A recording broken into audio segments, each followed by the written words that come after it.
remain standing. From Trentstone, our next star rise again. Look at me now, with them All right. like a rectangle. Oh, oh, look at me now. Look at me now. Look at me now. All right, you may be seated. Thank you. Good morning. My name is Chad Bran, and I am the Communications and Social Impact Coordinator at CEMEX Caribbean Cement Company Limited, and I will be piloting you through this short program.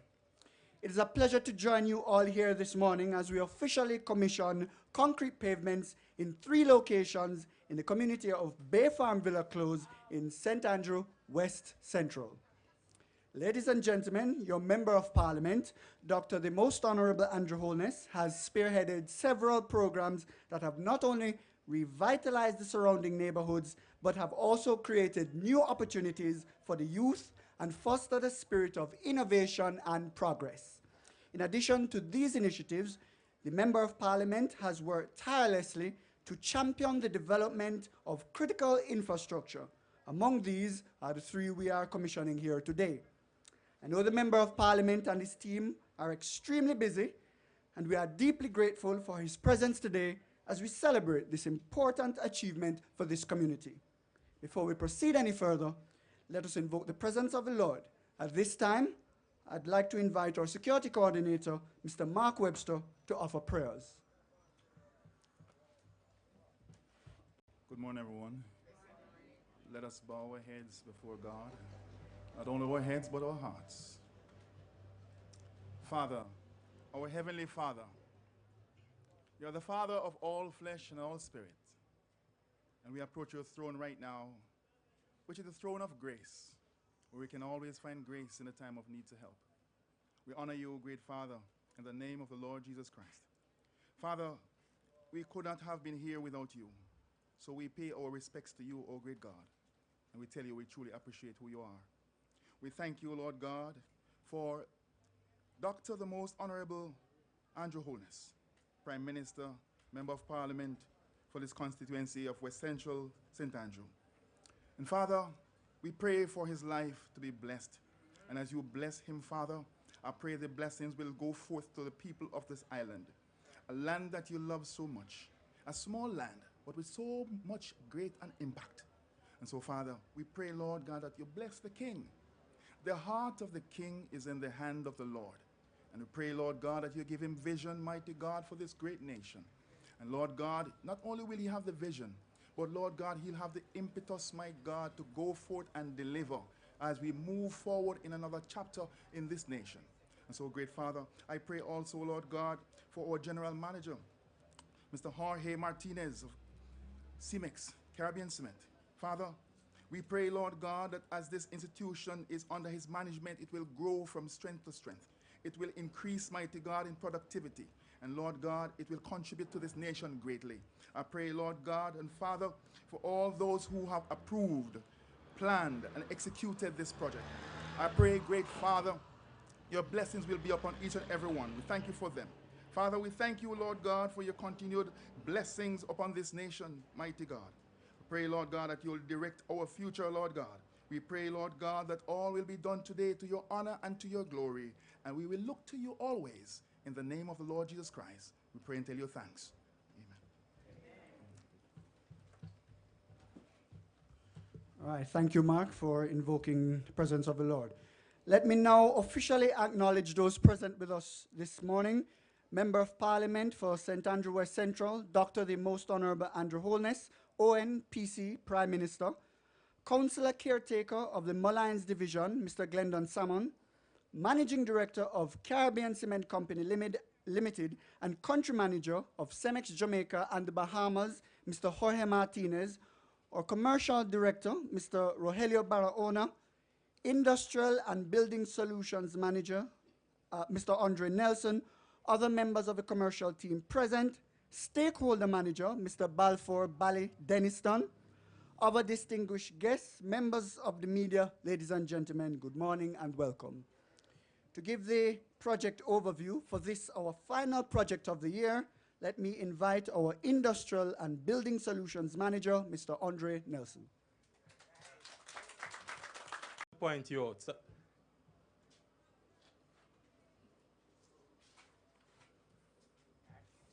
let me receive her. All right. I want to ask you a question. Before we started this project, how many years since you came out and had a seat out here? Seat? No, I have never sit out here. Here? Go on again. I have never sit outside here. And since we did this project? I still don't start to sit here. But I saw you sitting around there. Oh, you mean? All right, all right. No, I thought you were. Well, I saw you out here one day and said that it's more than 4 years she came out. But since the project, she feel much better coming out and enjoying the environment. Yes, it is. It is, right? Yes. All right, cool. Thank you, Miss Very Coulter. thankful for it. You say that again? We are thankful for it. All right, cool. Thank you, Miss Coulter. And I give thanks. Say that again? I give thanks on behalf of the rest of the 12 houses, the families that live in here. All right, cool. Thank you. Yeah. So she's now start coming out and enjoying, right? Thank you. Miss Mervis Campbell. Most people don't know Miss Mervis Campbell by Miss Mervis Campbell name. Marva. Calls herself Mrs. Holness and boss sister. And I noticed when I came, I never get that big hug. I know who got it, right? But she has expressed her joy for seeing this upgrade and has promised that she will personally see that it is cured. Yes. And nobody can come and do it. Mash it up. Thank you. All right, we call you up later. Okay. All right. All right. Cement and concrete is in the blood. Everybody know that. I build a whole concrete road. However, I have a little soft side too. I like to dig holes. Yes. Dig a hole. I'm gonna get silent. Dig a hole, plant a fruit tree, and watch it grow. So today we will be planting 2 fruit trees. 1 orange, right there so? And we just dig a next hole for a mango tree, East Indian mango tree. Fruit trees are a long-term investment. Personally, I will be here with you to see the fruits of our labor. However, future generations will be the ones reaping the most of these benefits. I strongly encourage that everyone adopts this idea, plant a tree and watch a tree grow, here and right across Jamaica. In Jamaica, we have approximately 3 million people. I want you to stop and think for 1 second. Imagine if each of us plant 1 fruit tree. We'd have 3 million fruit trees more in Jamaica. And that 3 million trees will drop seeds and it multiply more. So I'm challenging everybody here today to plant 1 fruit tree wherever, at home, at your friend's house, or when you go down a country, or wherever. Just plant 1 fruit tree. Try to do that. But back to the real business. As I say, concrete in the blood. But there are reasons why we do concrete. Concrete is much more cooler than the traditional paving solutions. We're under the tent right now. Anybody feel hot? I don't see anybody fanning because it's not blacktop, you're honest, because you're on concrete.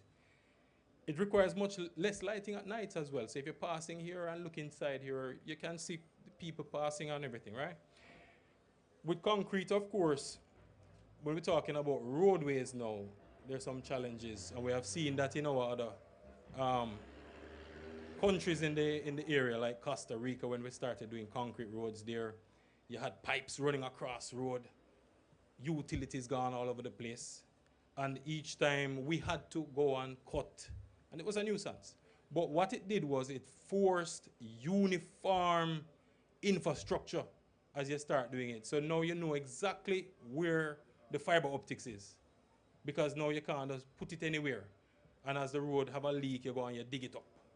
So these are some of the things that will help streamline how we do infrastructure going forward, right? If we eventually start doing the concrete roads. Today we are seeing a demonstration of decorative stamp concrete. the community of Bay Farm Road and Carib Cement have come together to work and experience not just a regular mix and place concrete, but we brought the rubber mats and other tools to make the pavement look pretty. This is one of our beautification projects of the year, and it's the last one this year in a special community. It will result in the continuation of this unified, organized, peaceful, and relaxing environment that the citizens already enjoy, but now with a concrete pavement that will create easy access to their homes and also to let water run off and avoid ponding. I want to recognize man in the front, Mr. Kelvin, MP representative, real man on the ground. Councilor, yeah, Councilor was here as well. Jerome, I have to big you up every time I come to one of these things. But most importantly is the people, the community I want to really big up. You, the people of this beautiful community, you did the job. The transfer of knowledge in concrete works continue. You now know what and how to do it. Now it's your turn to continue. Continue to build your community. Continue to beautify West Central, St. Andrew. And of course, Carib Cement is here to always partner in building a brighter and more sustainable Jamaica.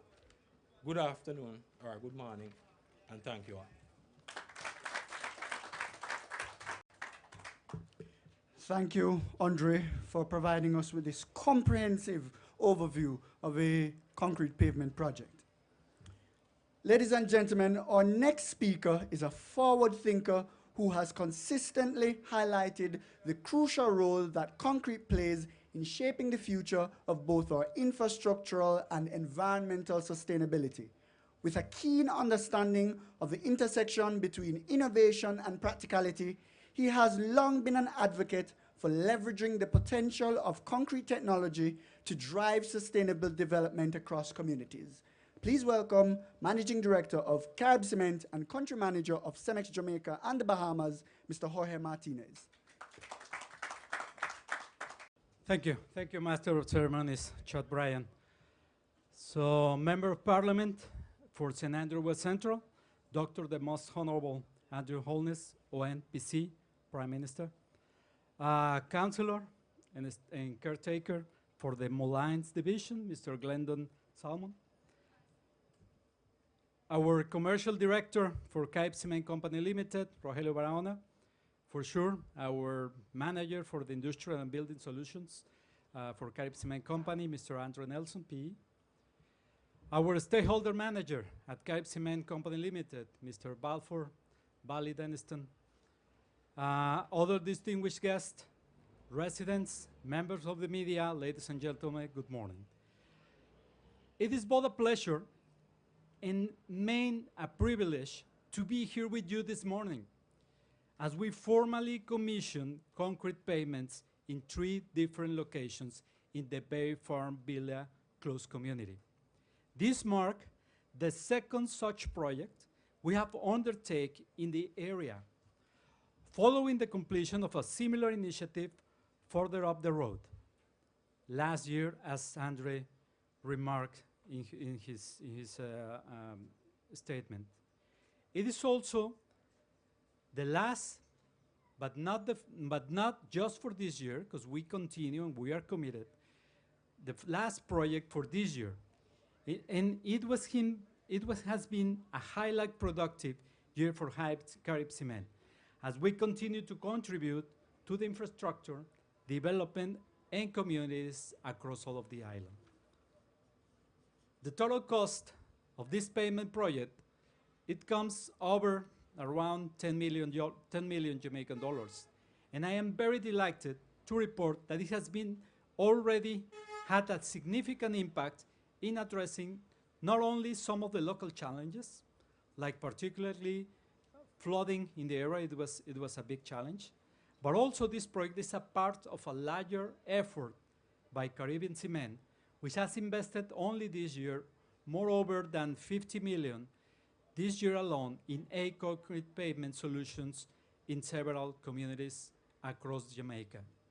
This initiative is a clear reflection of how Carib Cement is committed with the ongoing social impact, and by leveraging our expertise in cement manufacturing and construction, we aim not only to improve the infrastructure to our communities, but also contribute to local economic development. As part of our broader social responsibility program, we have also had the privilege of training 50 residents of this community. The skills that they have developed in basic concrete construction and health and safety practices will remain and empower communities and will remain not only for them, but also for the community that is involved. Ladies and gentlemen, as our manager mentioned, Mr. Andrew Nelson, the advantage of uses concrete for road constructions are very clear. Concrete roads are more durable, require less maintenance, and offer significant greater longevity compared with the traditional alternatives.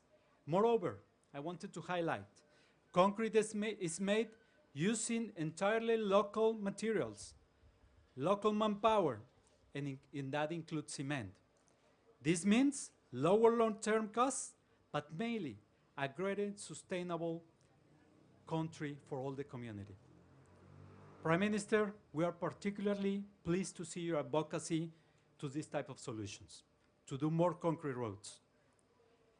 And furthermore, through our parent company, CEMEX, we have also been exploring at this moment the potential of some other pavement new technologies, trying to come here to Jamaica in order to bring a broader set of solutions to the country. Before I'm going to my last paragraph of my remarks, I wanted to inform something to all of you. It could be the first time probably, Prime Minister, that you can hear this. But last week, 3 projects from Jamaica were chosen as finalists for the Global CEMEX Awards Global Emission, International Emission that occurred last week in Monterey.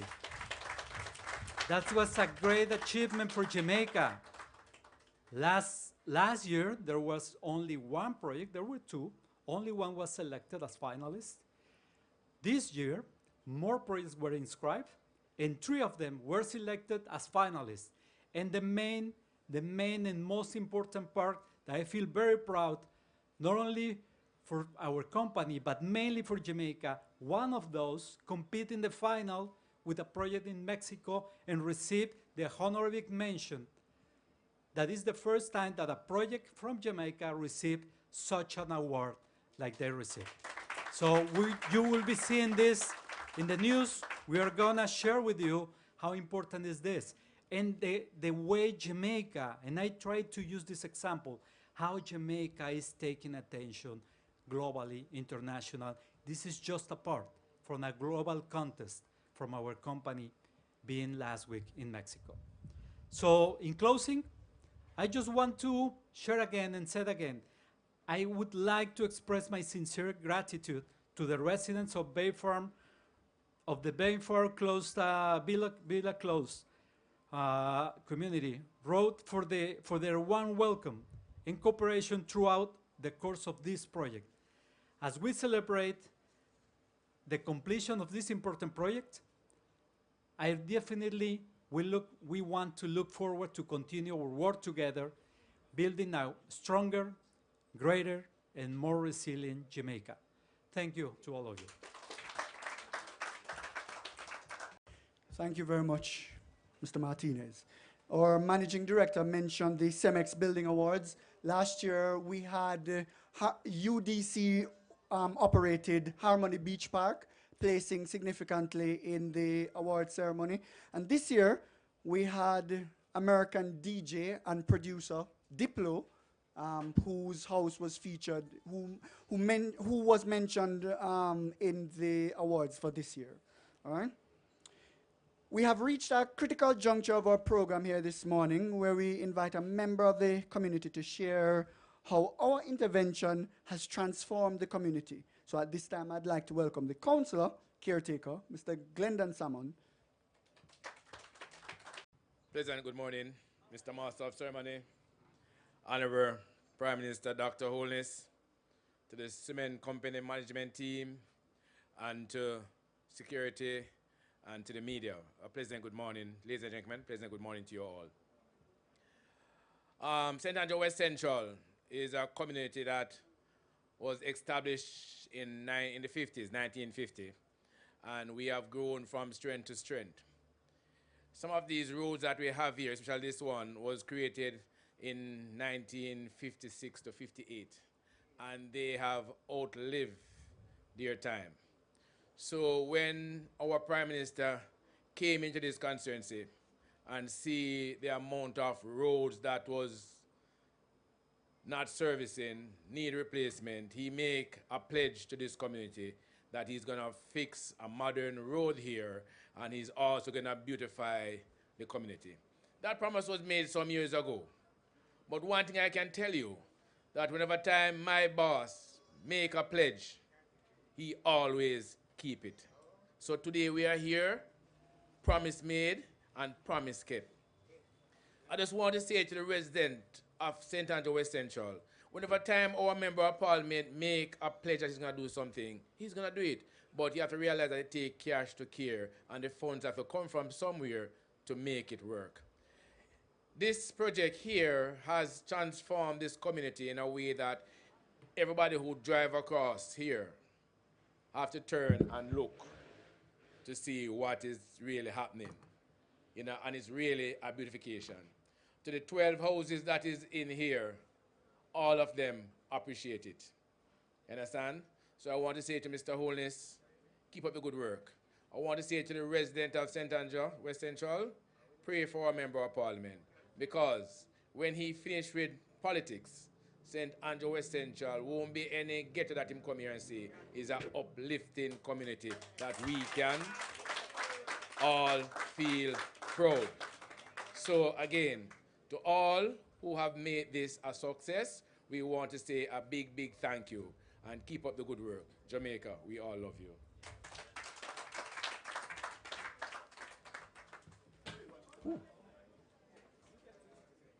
Thank you, Councilor Salmon. Ladies and gentlemen, is at the forefront of bold and transformative initiatives to revitalize and modernize infrastructure across the island. From the dynamic developments underway in St. Thomas in the east to the ongoing projects in Montego Bay in the west, we are witnessing a profound shift that is essential for driving Jamaica's economic growth and development. This sweeping transformation is not only a testament to the Prime Minister's leadership, but it also highlights his well-earned title of builder. His commitment to shaping the physical and economic landscape of a nation aligns seamlessly with the mission of our own company here in Jamaica, as we too work to build a future for all and a greater Jamaica. With that said, please join me in welcoming Dr. the Most Honorable Andrew Holness, ON, PC, MP, Prime Minister. Thank you, Master of Ceremony. Good morning. Good morning, everyone. I will adopt the protocols and get straight into my presentation. First, let me commend the incredible display of corporate social responsibility of CEMEX and Carib Cement. CEMEX, the parent company of Carib Cement. Carib Cement, a brand name, household name in Jamaica. But their corporate social responsibility is particularly exercised by the directive of the parent company, which in an international sense has displayed significant, what they call environmental, social, and governance sensitivity. CEMEX is one of the leading companies in cement manufacturing, but they are also trying to employ within the manufacturing process technologies to reduce carbon emissions. So they're trying to make their concrete more environmental and climate friendly. And they are now combining that effort in Jamaica with ensuring that their product is helping to improve quality of life. And I use that as a segue into West Central St. Andrew. Corporate social responsibility, trying to improve quality of life. Surprisingly, or maybe not surprisingly, the use of concrete is, for many, a marker of improved quality of life. And for good reason. After Hurricane Gilbert decimated Jamaican houses, most Jamaicans changed their perspective on what is considered good housing or good quality shelter. And good quality shelter has become synonymous with block and steel concrete. So, from a psychological perspective, the introduction of concrete into a community is seen by the community as an improvement in the quality of life. And this is just a psychological phenomenon. With due respect to the cement company, this is not necessarily so. However, the truth is that concrete, when deployed correctly, does improve the durability of the housing stock, without question.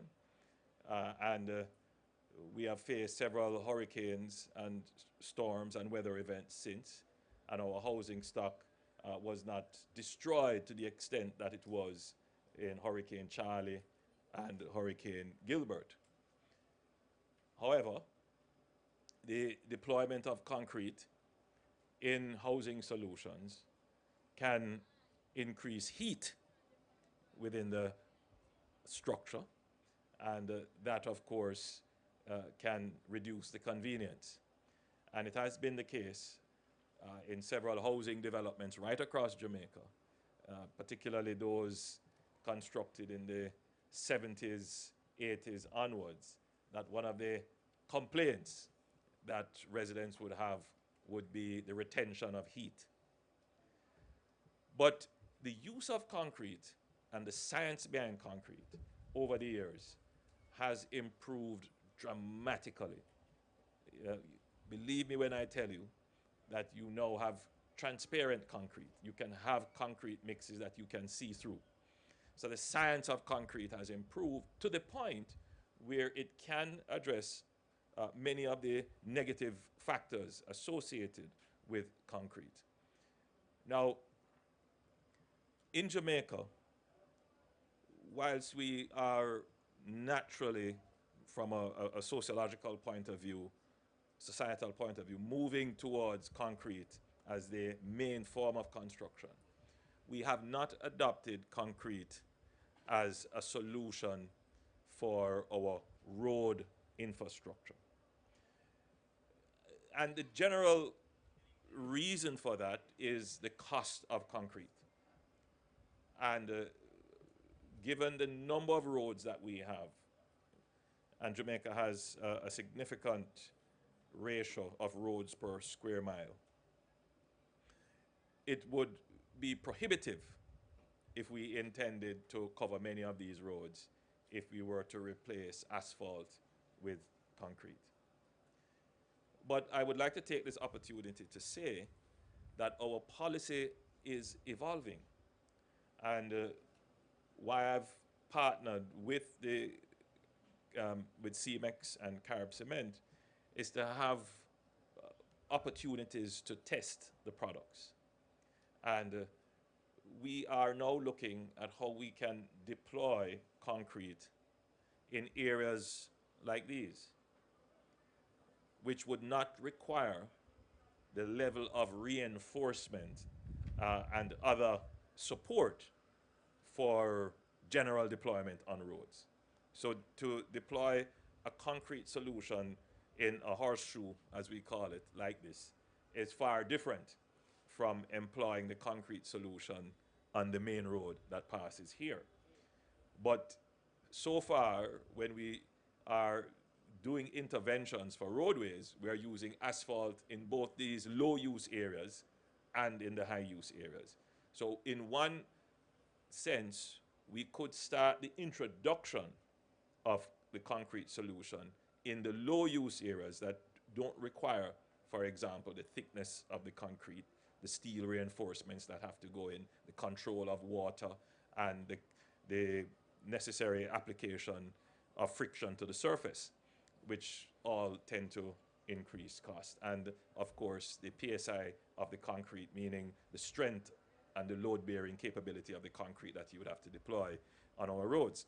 So I think that in the years to come, you're going to see a greater deployment of concrete, particularly in communities, in community roads, maybe parish council roads, in situations like this.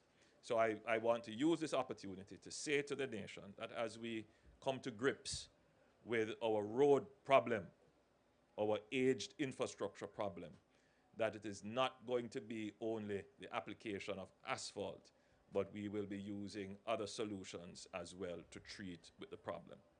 Let me say a little bit about this community.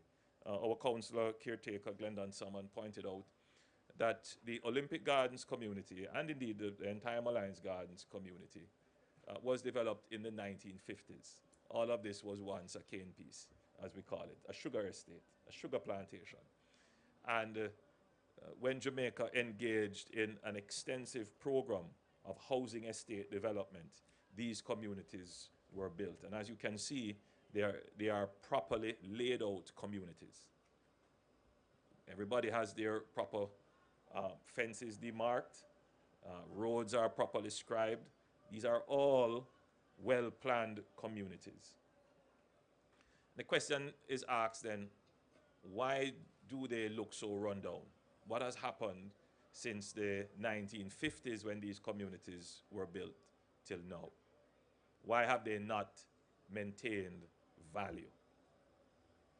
And I don't intend to give you the treatise on all that has happened in Jamaica, including the terrible period of the 1970s, the fall off of our economy, the high rate of unemployment, crime in the communities, all of which have served to devalue the community and indeed depreciate the housing assets that are here. That is indeed a problem that when we discuss the issues today, the generations who were not a part of that, who have no clue, don't factor that in.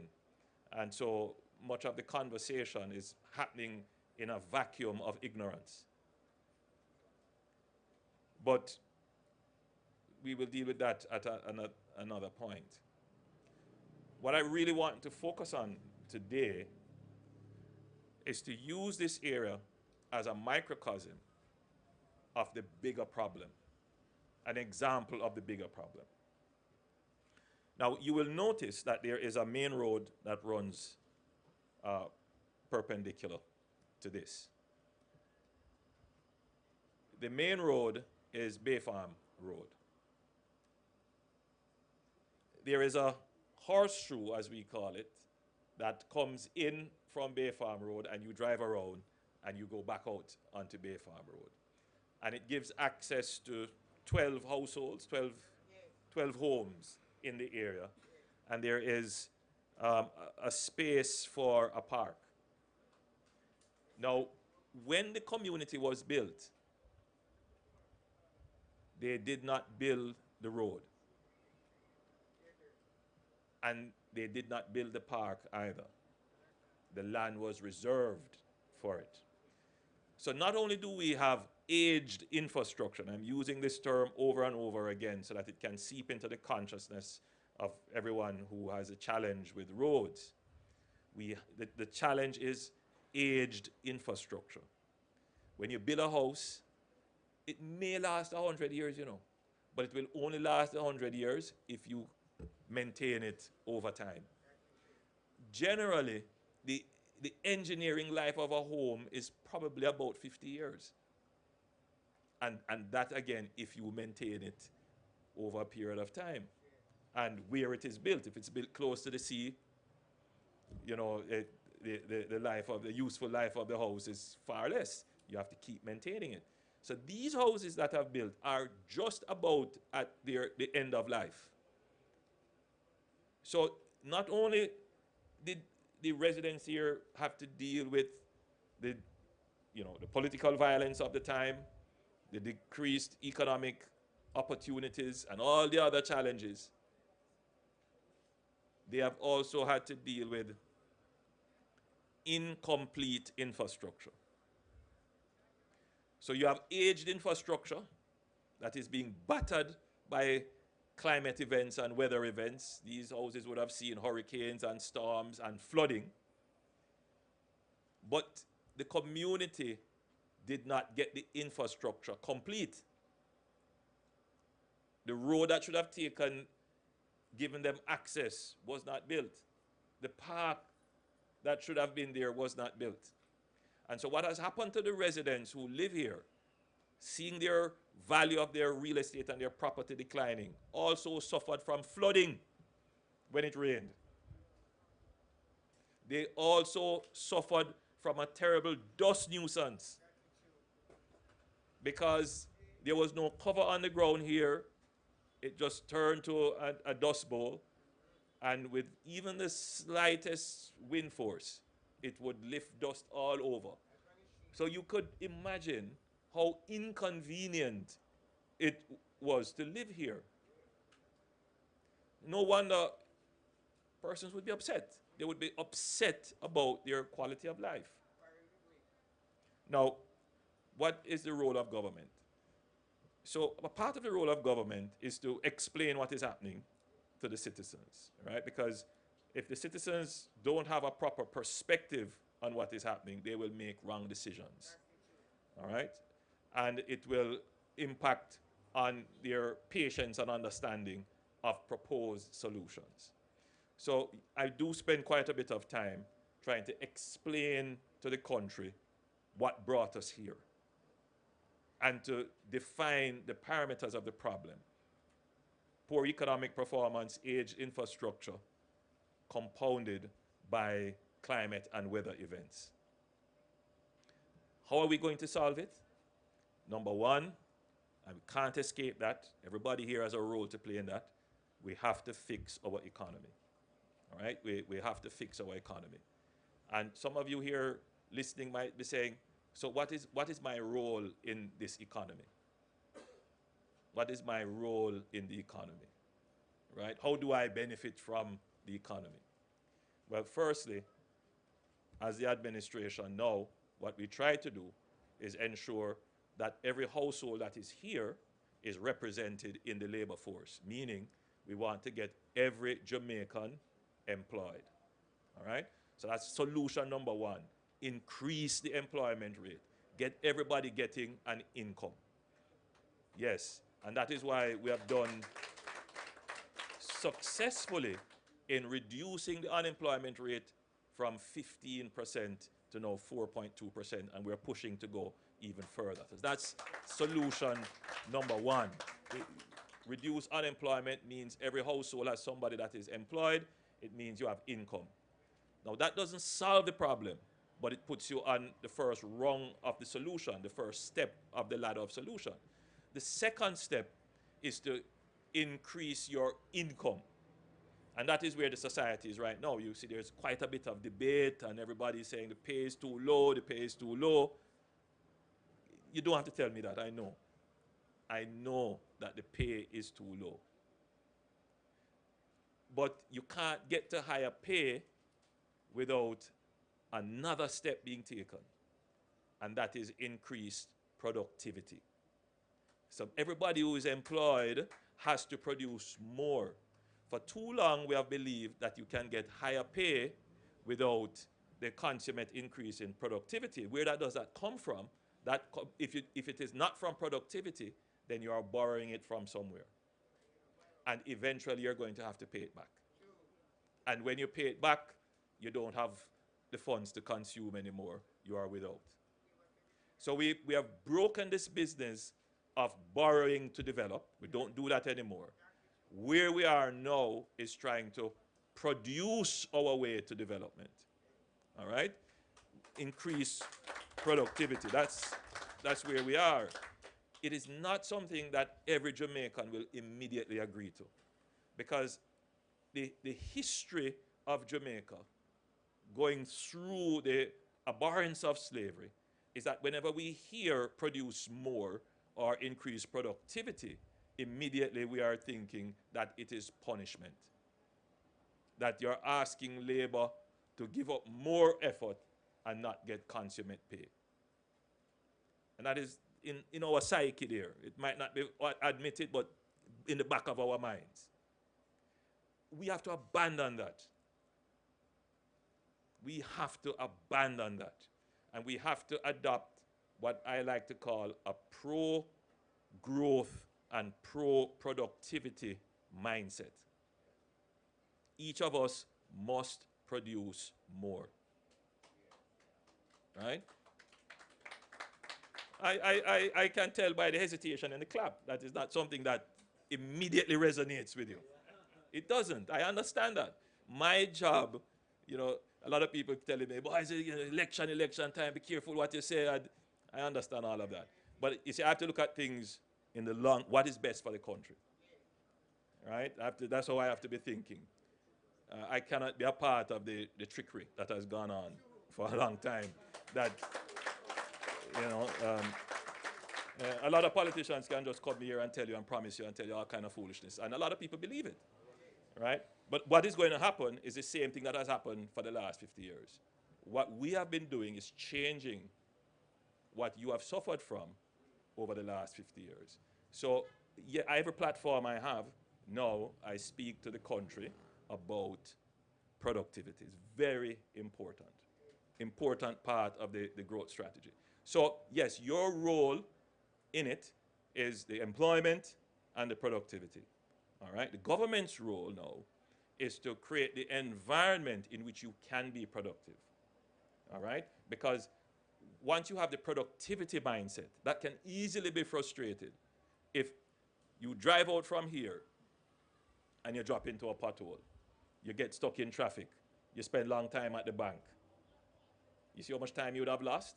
So you leave here, yes, I've got to do a lot of things at work today, but you lose 2 hours between your house and the workplace. So the government's effort is about investing in infrastructure that reduces the pain points, the obstacles, and the frustration, especially for those who have the productivity mindset. So when you see we're building all these highways, right, you might be saying, why do I focus on highway and not fix my byway? With limited resources, we have to figure out what is going to give us the greatest bang for every dollar we spend. What is going to give us the greatest return in productivity, right? So for the last 6 or so years, we have focused on fixing the main roads and the highways. But it is also the case that the byways contribute to a lot of the frustration and low productivity. So if you're talking about farm roads, if you're talking about community roads like this, local roads that are effectively main roads like Olympic Way, which is now in a bad state, and Bay Farm Road, which has potholes, those roads have to now be addressed. And that is why we came up with the Spark program to address both the community roads and the local roads. And that will roll out very shortly. We're going through all the processes. We don't want any issues with the program or anybody accuse the program of not doing what it's supposed to do. So those compliance issues take time, but we will comply with the laws that we make. And we'll try to do them very quickly.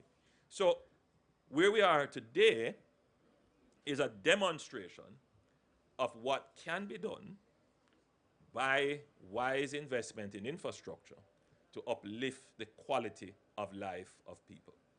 So we have a nice little audience here, but I see people standing at their gateways, listening, looking on, some nodding, some trying to understand what I'm saying. But I do take the expression of gratitude uttered on behalf of the community by Grandma. And that's number one. So once you can give thanks for something, it means that there is some improvement that you have seen.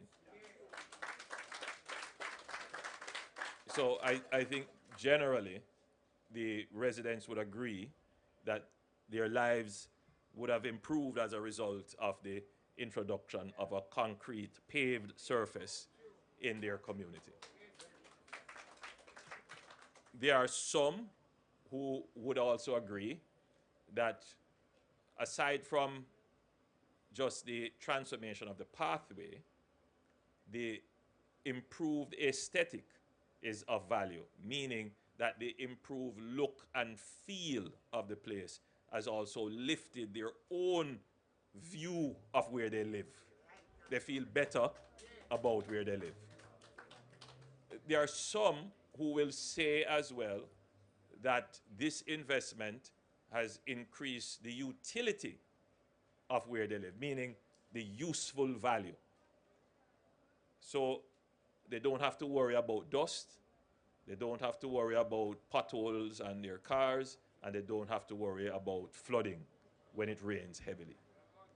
And then there are those who will say it has given some economic value. And the economic value is so important to growth. So we are using infrastructure. You see how many things we have impacted? Gratitude, just the feeling of better.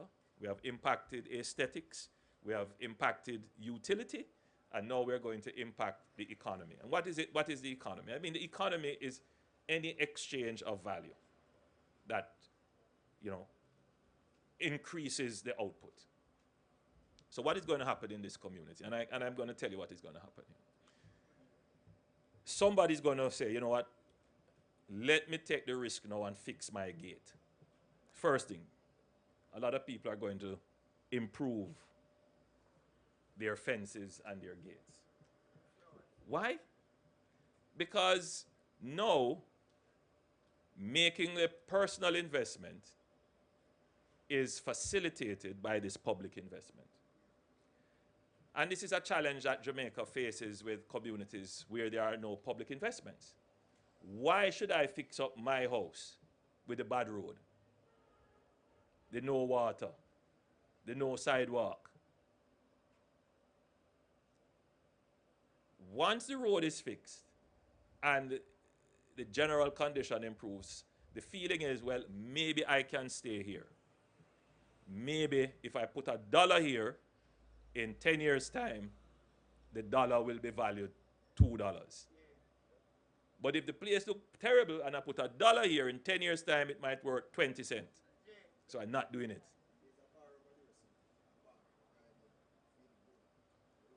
So people are going to start to make investments in their homes here.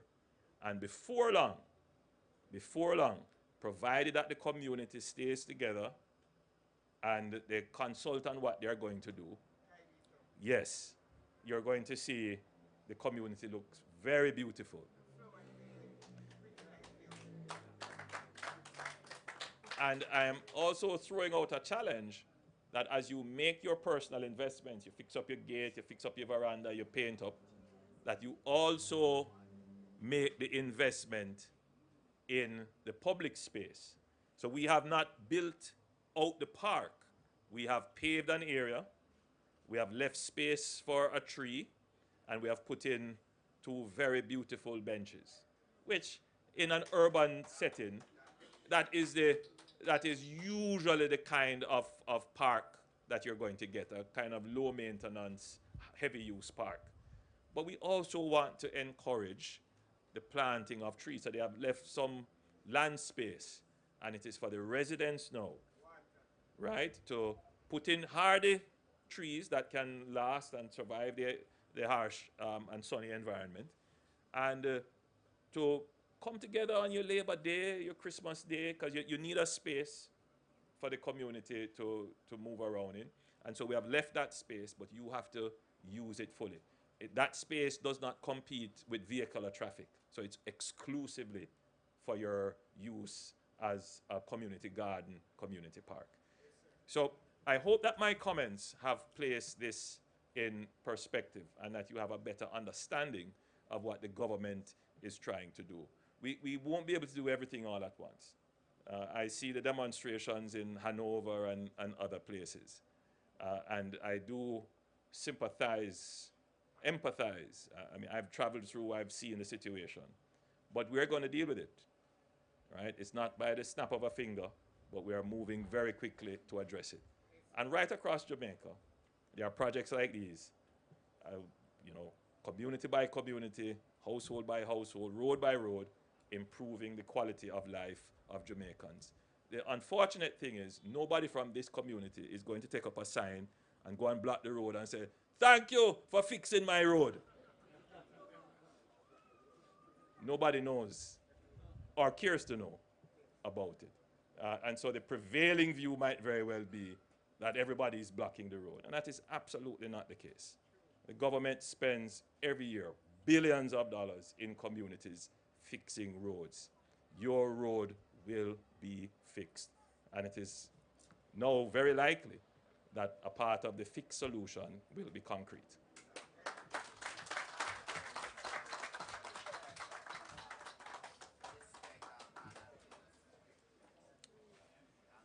Thank you, Prime Minister. I heard you mention the use of concrete, certainly in low use areas, and the adoption of productivity. That's important. At Carib Cement, we take this productivity thing very seriously because, it's the nature of our business to be productive, right? And anything that we can do to increase that, we are committed to doing.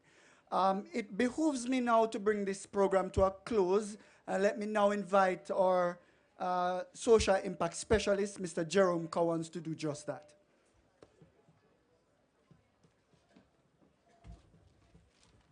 Thank you, Chad. Dr. the Most Honorable Andrew Holness, Prime Minister of Jamaica, General Manager Jorge Martinez, other managers from Carib Cement, staff, members of the media, members of JCF, other distinguished guests, ladies and gentlemen, residents, good afternoon to you all. It falls on me to bring this session to a close. Today is not just the completion of a concrete pavement. It is the installment of a resilient and strong path for the residents of this community to continue their development, to push for productivity. Let me thank the residents who were trained, the men and women that labored on this project, government partners, teams at Carib Cement, everyone that had a role to play. And especially Ms. Marva, thank you again.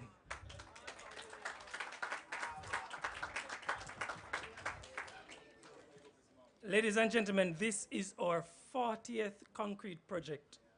We have done projects right across the length and breadth of Jamaica. And as a symbol of growth, as a symbol of sustainability, we will plant a tree to express this monumentous moment. Ladies and gentlemen, thank you all for coming out.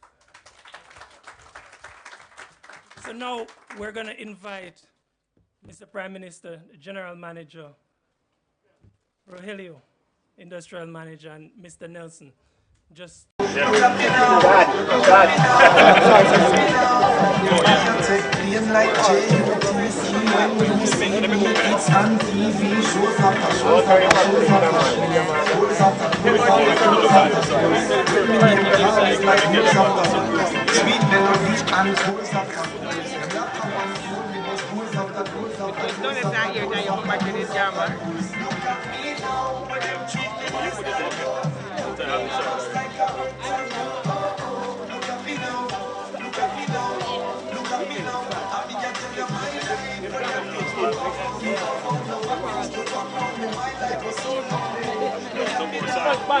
Holness, a two magazines say it's a bonus pavement, so you come back as a first. All right.